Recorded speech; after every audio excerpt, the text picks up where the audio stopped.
Hello, children.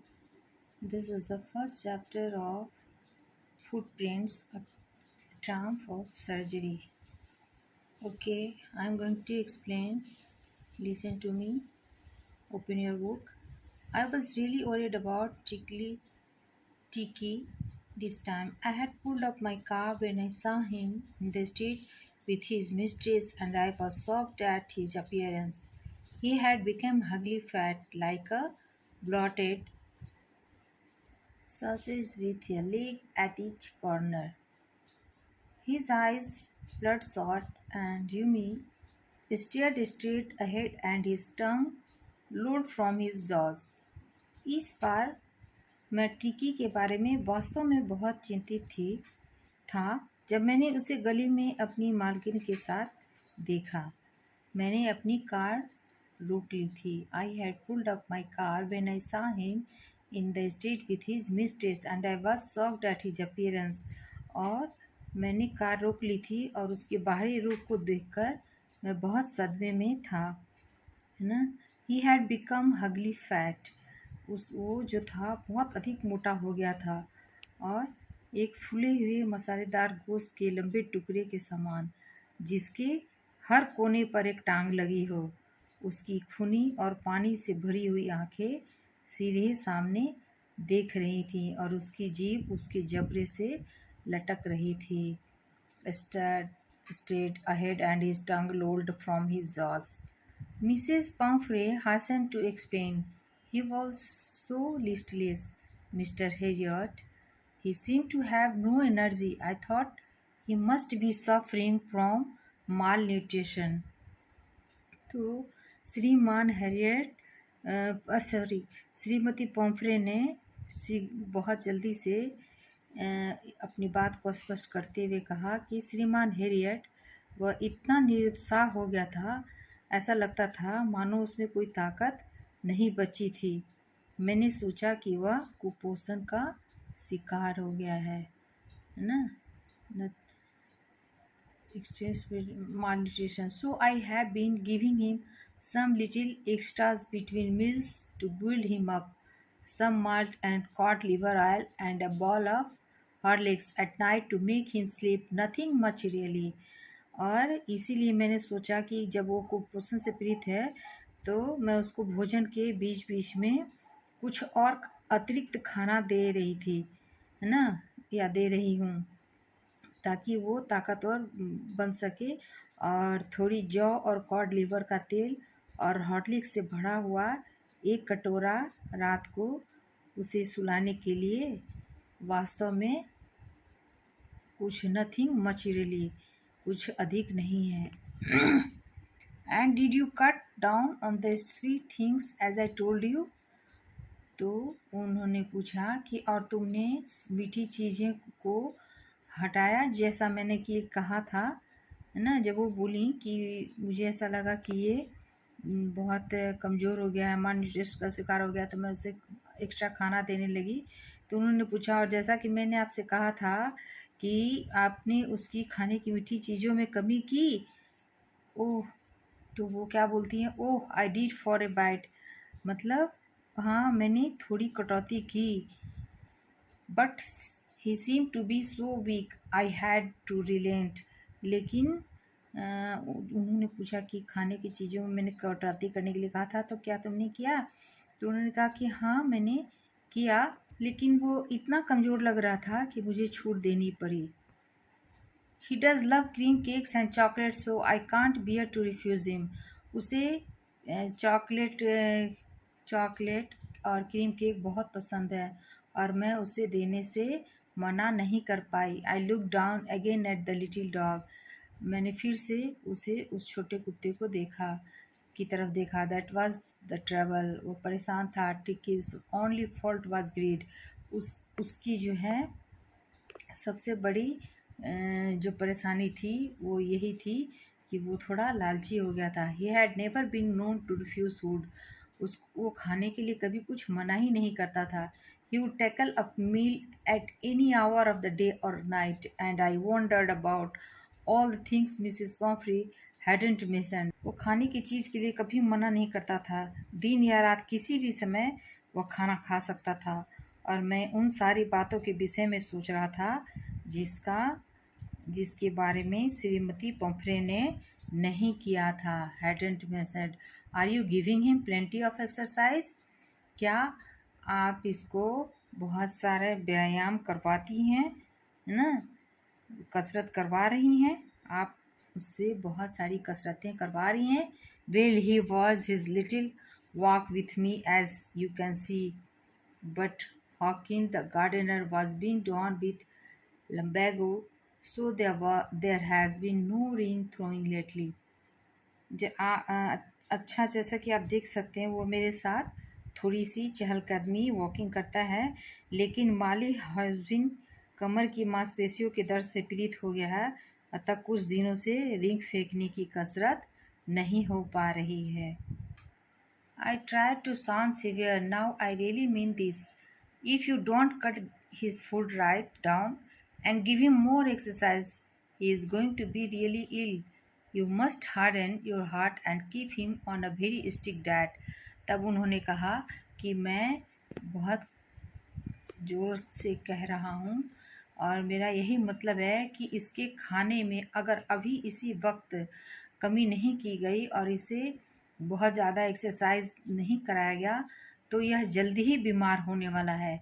और आपको अपना हृदय इसकी तरफ से थोड़ा स्ट्रिक्ट रखना पड़ेगा डाइट के सिलसिले में, है ना।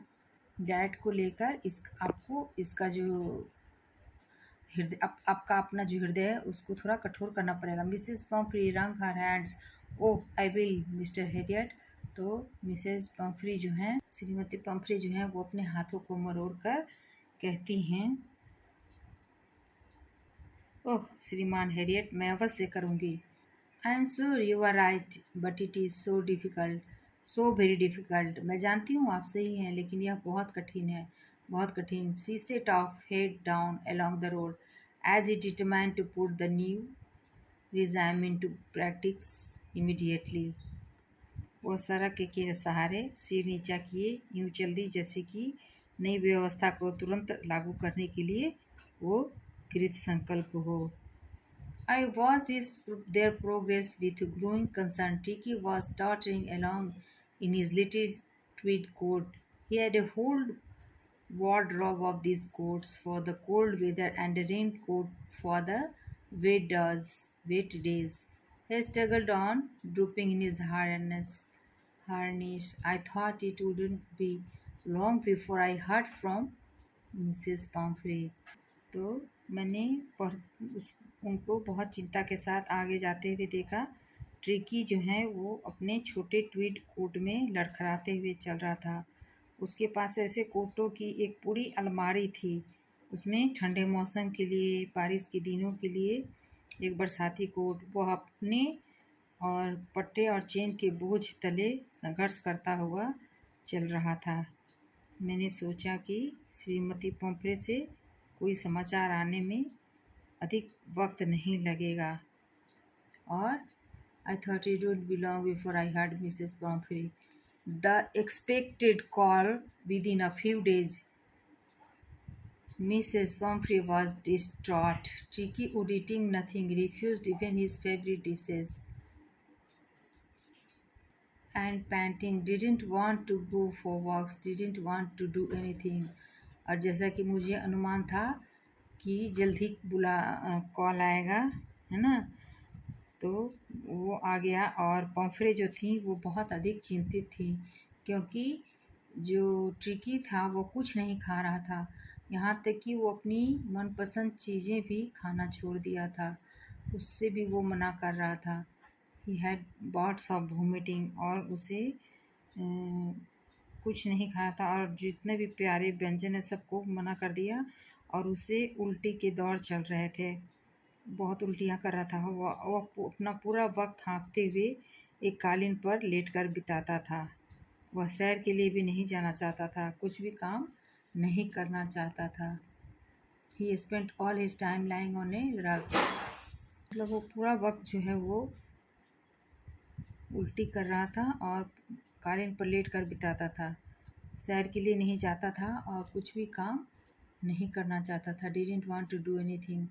I had made my plans in advance. The only way was to get Tricky out of the house for a period. I suggested that he be hospitalized for about a fortnight to be kept under observation. मैंने अपनी योजना पहले ही बना ली थी और एकमात्र रास्ता यही था कि कुछ समय के लिए ट्रिकी को उस घर से बाहर रखें. मैंने सुझाव दिया कि उसे निगरानी रखने के लिए सारा दिन, लगभग कुछ दिन के लिए अस्पताल में दाखिल कर देना चाहिए, एक पखवाड़े के लिए. The poor lady almost swooned. She was sure he would pine and die if he didn't see her every day. But I took a firm line. Tricky was very ill and this was the only way to save him. In fact, I thought it best to take him without delay and तो hospital जाने की बात सुनकर जो ladies थी वो अपना होश खो बैठी. और क्योंकि उसको पता था, वो निश्चित थी कि यदि उसने रोज़ाना नहीं देखा ट्रिकी ने इसको, लेडीज़ को, तो वह उनसे दूरी के कारण दुखी होगा और मर जाएगा. लेकिन उसे बचाने का सिर्फ यही एकमात्र रास्ता था और वास्तव में मैंने सोचा कि बेहतर यही होगा कि मैं उसे बिना लेट किए यहाँ से ले जाऊँ. And followed my Mrs. Pumphrey's dwellings. I marched out to the car carrying the little dog, wrapped it a blanket. और मिसेस पम्फ्री के इस बिलाप के बावजूद मैं उसे कार में लपेटता हुआ ब्लैंकेट में लपेटता हुआ मैं कार की तरफ बढ़ा. The entire staff was dressed and maids rushed in and out bringing his day bed, the night bed, favorite cushions, toys and rubber bands, break ball, lunch ball, super ball. Realizing that my car would never hold all the stuff, I started to drive away.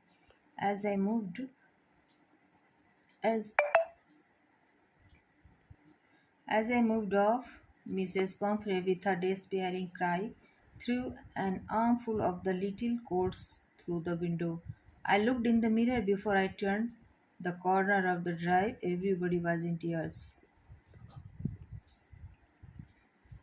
तो मैं मतलब Mrs Pomfrey के बिलाप के बावजूद भी जब वो कंबल लपेटे हुए कार की तरफ बढ़ा, छोटे कुत्ते को कंबल में लपेटे हुए कार की तरफ मैं बढ़ गया.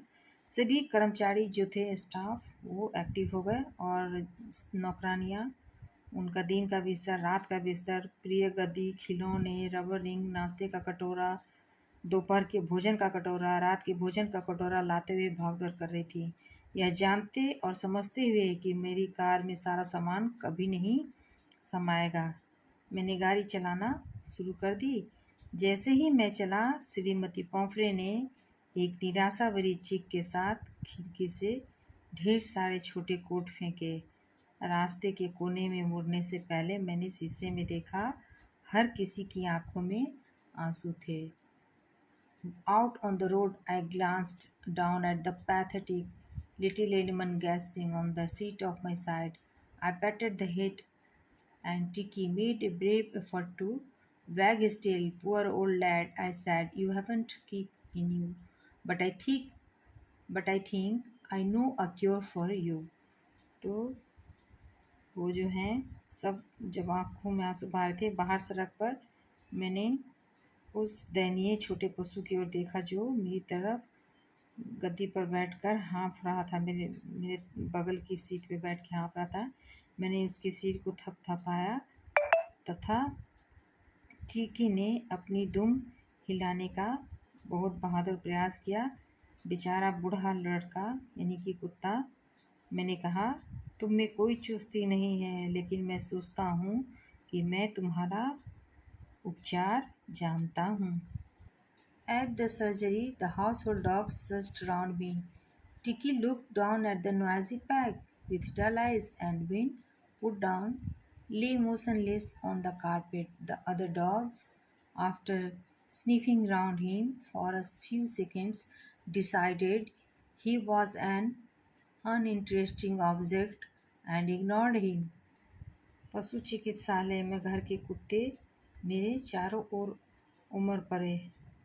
धुंधली आंखों से ट्रिकी ने शोर करते हुए कुत्ते के झुंड की ओर देखा और उसे नीचे उतारने पर वह कालीन पर मोशनलेस होकर लेट गया, गतिहीन होकर। अन्य कुत्ते कुछ क्षणों के लिए उसके चारों तरफ सूंघते हुए और उसको अंत में इस निष्कर्ष पर पहुंचते हैं कि यह एक नीरस वस्तु थी और उसके बाद उन्होंने उसे अवॉइड कर इग्नोर करने लगे। वो बाकी जो कुत्ते थे उसकी उपेक्षा करने लगे। जहाँ दूसरे कुत्ते सोते थे, when I opened the door, ignored him. I made up a bed for him in a warm loose box next to one where the other dogs laid. और मैंने इसके लिए जहाँ दूसरे कुत्ते सोते थे उसके बराबर रखे हुए गर्म खुले हुए बॉक्स में बिस्तर लगा दिया। मतलब वो बोल रहे हैं लेखक, वे 2 दिनों तक For 2 days I kept an eye on him, no plenty, giving him no food but plenty of water। और 2 दिनों तक मैंने उस पर अपनी आंखें लगाए रखी, है ना, और मैंने वॉच करते रहे और बहुत सारा खाना नहीं दिया लेकिन बहुत सारा पानी दिया। At the end of the second day he started to show some interest in his surroundings. और दूसरे दिन की शुरुआत में ही वह कुछ चीज़ों में इंटरेस्ट दिखाने लगा, अपने चारों तरफ की चीज़ों में। And on the third he began to whimper when he heard the dogs in the yard। और तीसरे दिन जब उसने बाड़े में कुत्तों का शोर सुना तो उसने भी मंद स्वरों में रोना शुरू कर दिया। When I opened the door, Tricky trotted out and was immediately engulfed by joy, the greyhound and his friends. After rolling him over and thoroughly inspecting him, the dogs moved off down the garden. Tiki followed them, rolling slightly with his surplus fat। और जब मैंने दरवाज़ा खोला, tricky छोटे छोटे कदम से चलते हुए बाहर आया और उसे तत्काल ही वे शिकारी कुत्ते और उनके साथियों ने घेर लिया और उसको लगातार लटकाने और सावधानी के साथ उसका निरीक्षण करने के बाद कुत्ते नीचे बगीचे में चले गए।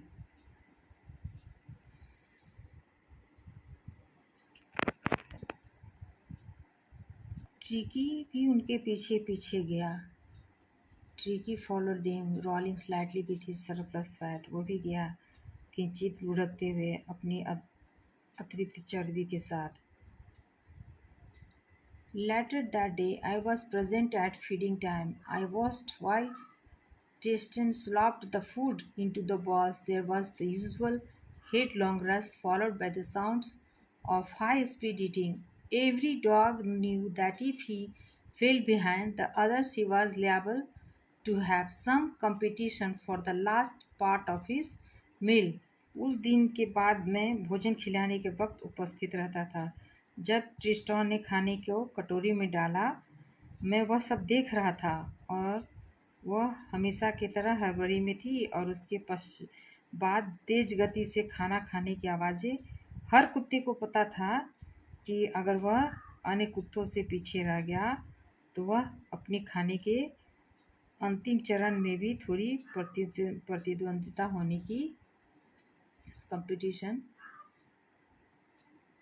होने की संभावना रहेगी। When they had finished, Tricky took a walk around the shining balls, licking casually inside one or two of them। तो एक दो कटोरा के भीतर लापरवाही से चाटते हुए टिकी ने चमकते हुए कटोरों के चारों ओर चहलकदमी की। Next day an extra ball was put out for him and I was pleased to see him jostling his way towards it। From then on his progress was rapid। He had no medicinal treatment of any kind, but all day he ran about with the dogs, joining in their friendly screams। He discovered the joy of being bowled over, tramped, on and squashed every few minutes. He became an accepted member of the gang, an unlikely, silky little object among the saggy crew, whining, fighting like a tiger for his share at mealtimes and hunting rats in the old hen house at night. He had never had such a time in his life. अगले दिन उसके लिए एक अलग कटोरा, एक extra कटोरा उसके लिए बाहर रखा गया और मैं उसे धक्का मुक्की करते हुए कटोरे तक पहुंचते हुए देखकर खुश हुआ। उसके बाद वे उसके स्वास्थ्य में बहुत तेज़ी से रैपिडली सुधार हुआ। उसका किसी भी प्रकार का अब मेडिसिनल उपचार नहीं हो रहा था, मतलब कोई भी दवा अब नहीं चल रही थी और सारे दिन वह कुत्तों के साथ भाग दौड़ करता रहता था और उसके जो फ्रेंडशिप थे वे झगड़ों में भागीदारी निभाते हुए उसने हर कुछ मिनटों के अंतराल पर भागते हुए अचानक गिर जाने, आवाज़ करते हुए चलने और एक दूसरे के साथ गुत्थम गुत्था होते हुए स्वयं के कुचले जाने जैसी खुशियों को जाना। और ना वह दल का गैंग का स्वीकृत एक्सेप्टेड मेंबर बन गया और झबरीले कुत्तों के मध्य एक असंभावित रेशमी छोटी चीज़ खाने के वक्त अपने हिस्से के लिए शेर की भांति लड़ने लगा तथा रात को पुराने मुर्गी के दरबों में चूहे का शिकार करने लगा। उसने जीवन में ऐसा वक्त कभी नहीं देखा था, such a time in his life. All the while Mrs Pomfrey hovered anxiously in the background, ringing a dozen times a day for the latest bulletins. I doubt the questions about whether his cousins were being turned regularly or his correct coat on according to the weather. But I was able to tell her that the little fellow was out of danger and convalescing rapidly. उस दिन पूरे समय के दौरान श्रीमती पोम्फ्रे अपनी पृष्ठभूमि में, अपने बैकग्राउंड में बेचैनी से मंडरा रही थी और मुझे दिन में टिकी के बारे में दर्जनों बार नवीनतम विवरण के लिए फ़ोन लगाते रही।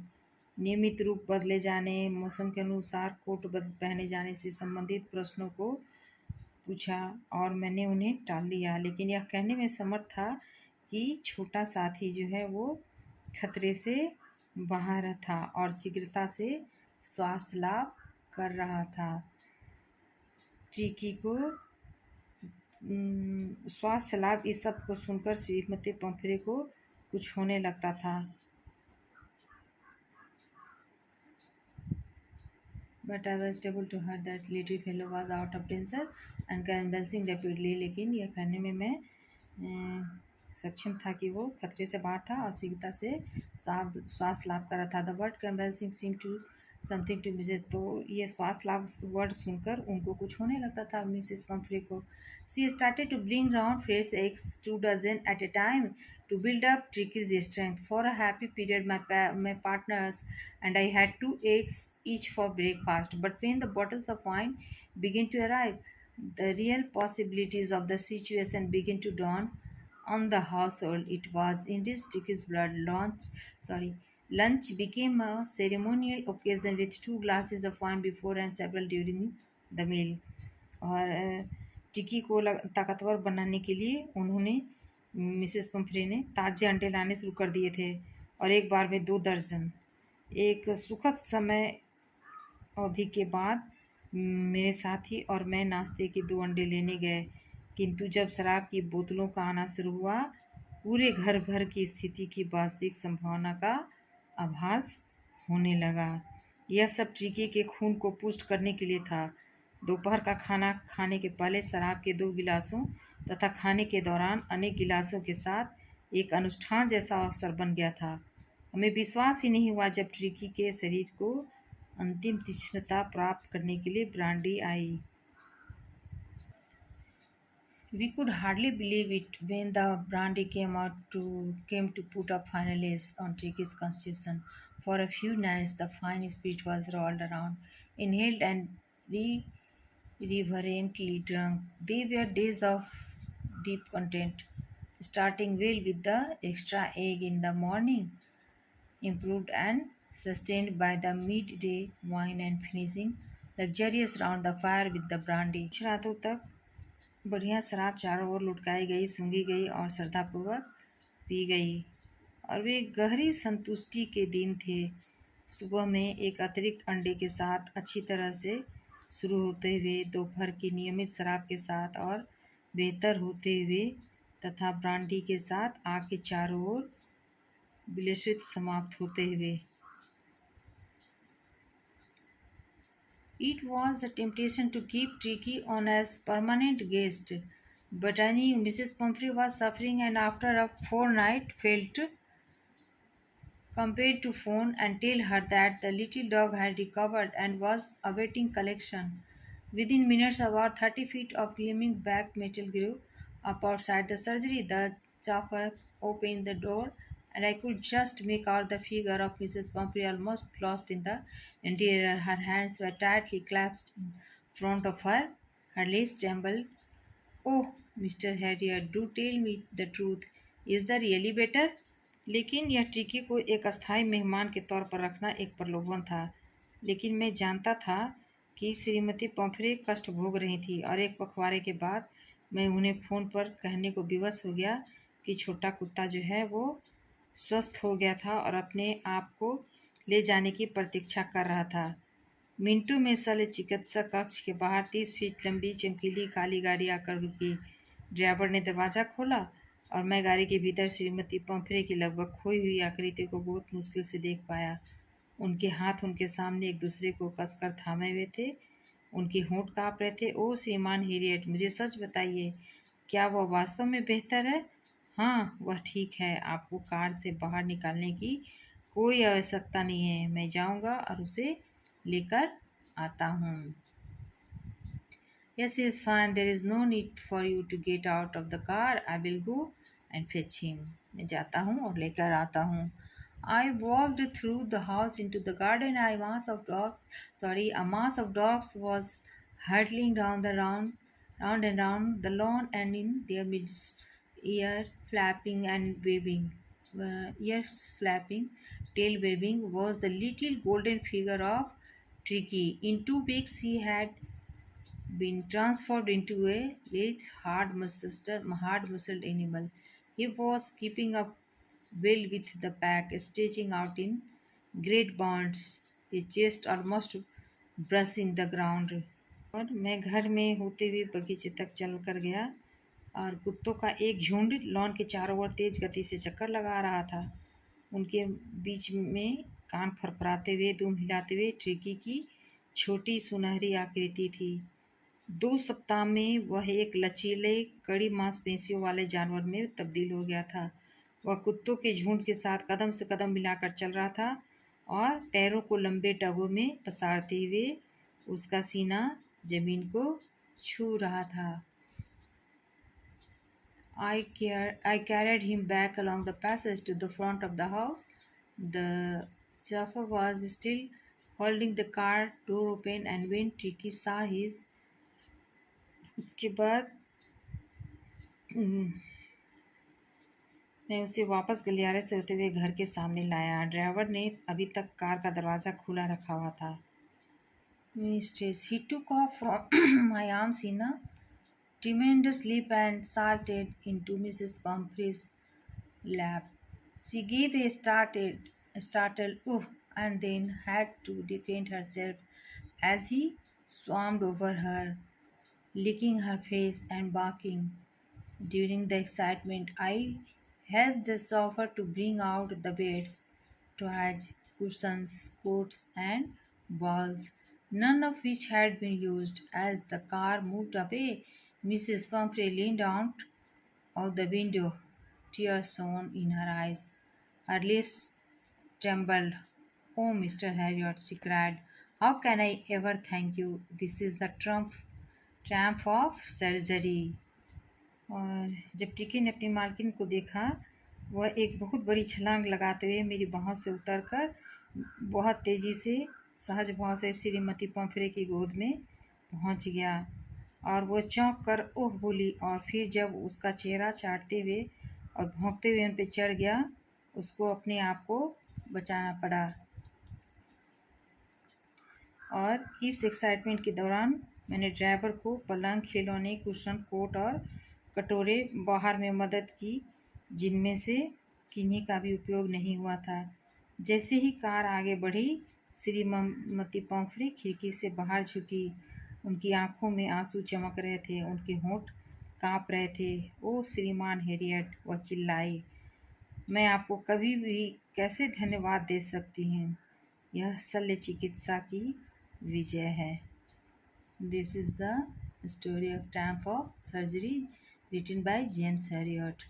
I think all of you understand this. और अगले चैप्टर में, नेक्स्ट क्लास में हम इसका क्वेश्चन आंसर करेंगे। Till then, bye, thank you.